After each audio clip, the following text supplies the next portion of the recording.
ABC 10 News at 7 starts now.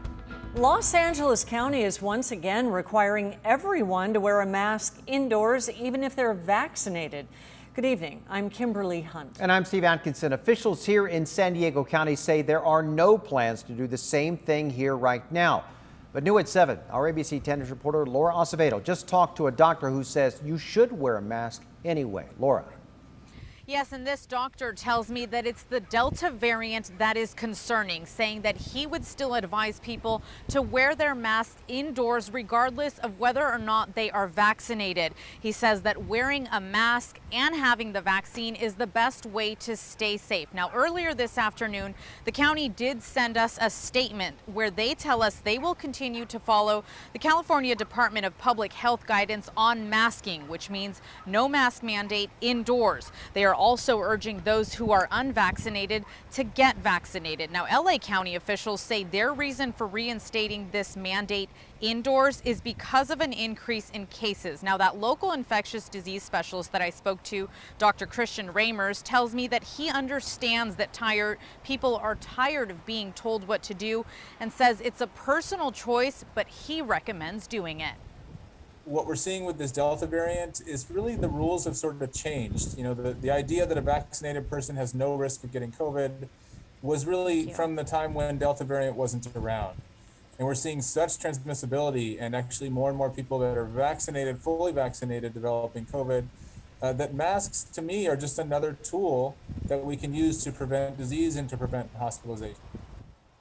And that indoor mask mandate goes into effect in Los Angeles Saturday night. Again, right now, there is no mask mandate for San Diego County. Reporting live from Waterfront Park, Laura Acevedo, ABC 10 News.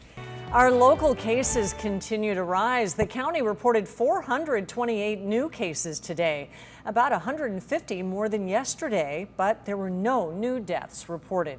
An East County school district is preparing for mask-optional classrooms when their school year begins next month. ABC 10 News reporter Michael Chen has the protocols the district says will ensure everyone stays safe. Last school year, Carly Moretz says one of her kids' biggest complaints was having to wear a mask in school. And they want to breathe freely. They want to be with their friends and interact with their friends. Come August, could her kids have the option to shed the mask? Recently, the state announced it will let local schools decide how to enforce a mask mandate. On Wednesday, the Alpine Union School Board, which oversees the pre-K to 8 district, met and voted. The board decided last night that if, in fact, we do have discretion, that we would make them optional for our students to wear to school. Rich Newman is the district's superintendent. Our middle school last year, we offered vaccinations on campus, and we had a tremendous amount of our students that were vaccinated. The variables have changed in here, and our parents feel very strongly about not wearing masks. Newman says he's confident a mask option won't endanger safety. Last year, Alpine Union was the first local school district to reopen for in-person learning in September. It was also the first to vaccinate staff. Newman says 99% of staff now vaccinated.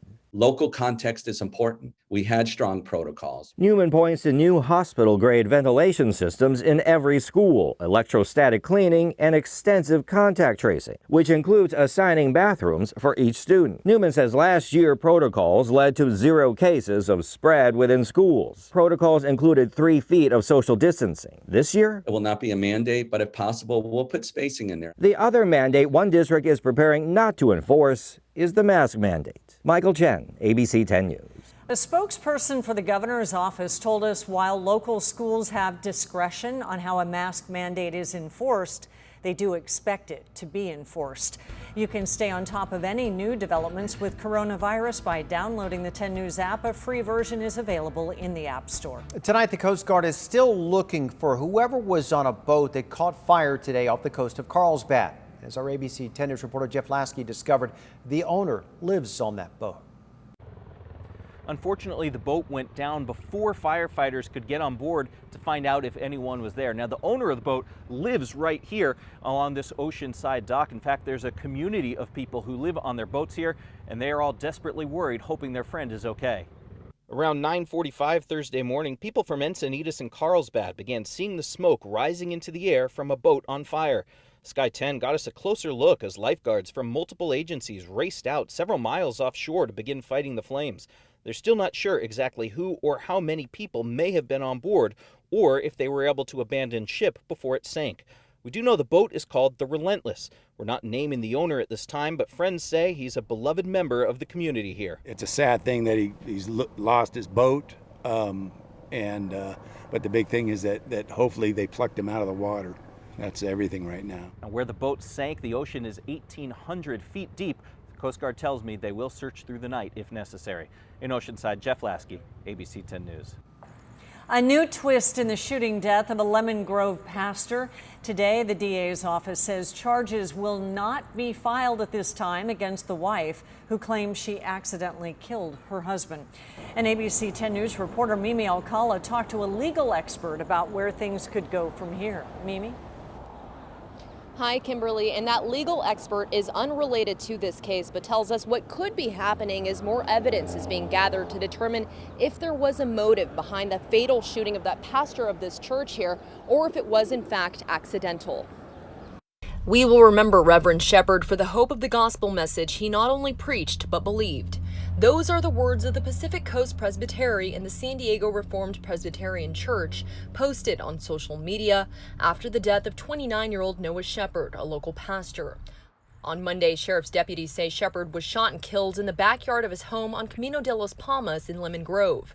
The medical examiner's office says he died of multiple gunshot wounds. His death was ruled a homicide. Sheriff's deputies say his wife, Gabriella Shepherd, told 911 dispatchers that she accidentally shot him. She was later arrested on suspicion of murder and booked into the Las Colinas detention facility. Thursday was her scheduled arraignment date, but that was canceled when the DA's office announced charges will not be filed at this time. They said the investigation is ongoing and they'll review the case as they get more information. It's not uncommon for the police to say, it looks to us like this may have been a murder, but we have to have the prosecutor make that determination. Former District Attorney Paul Finks weighed in Thursday, saying while law enforcement will often arrest people based on probable cause that a crime was committed, prosecutors have to prove a crime was committed beyond a reasonable doubt. It may be that what the district attorney is examining is whether there's evidence of a motive to kill, a motive that was set out ahead of time and expressed in emails, text messages, phone calls, or by other witnesses. And if that is the case, and if they are doing that, Fink says it could take quite some time to collect all of that data. In the meantime, the wife will be released without any charges. We're live from Rolando tonight. Mimi Alcala, ABC 10 News. Mimi, thank you. You may have seen smoke this afternoon from several brush fires across the county. The biggest was along the border in Tecate, where a 60-acre fire destroyed a mobile home and some vehicles. Cal Fire says it was started by downed power lines along the border fence in Mexico that quickly spread to vegetation here on the U.S. side. There are no reports of any injuries. Firefighters will stay on site all night looking for hot spots. A much smaller fire also broke out a short time later in Bonsall. This was near Gopher Canyon Road and Interstate 15. No structures were threatened there, and fire crews knocked it down pretty quickly. The cause, though, is under investigation. And crews made quick work of a small brush fire today near the merge of the 5 and 8 freeways in Old Town. Several ramps were closed for a time, including Morena and Rosecrans. No structures burned. No one was hurt. The shelter for migrant children at the convention center is now closed. The 3,000 unaccompanied children from Central and South America spent time at the shelter over the last 95 days. The children stayed there from a week to a month, depending on their situation and how easily they could be reunited with family. They received a slew of services and apparently had a good time. They were walking around the halls of the convention center laughing and singing music and eating food. Their favorite food was pizza, and it was just a great atmosphere. Nearly all of the children are now back with their parents, legal guardians, or other family members. The couple dozen whose families could never be found were put in foster care. The California legislature has approved the nation's first state-funded guaranteed income program. The $35 million plan approved today will fund local programs that will provide monthly cash payments to young adults who recently left foster care and pregnant people. Those programs will set the monthly amount, and there will be no restrictions on how recipients spend that money. Governor Gavin Newsom supports the payments, which passed with unanimous bipartisan support.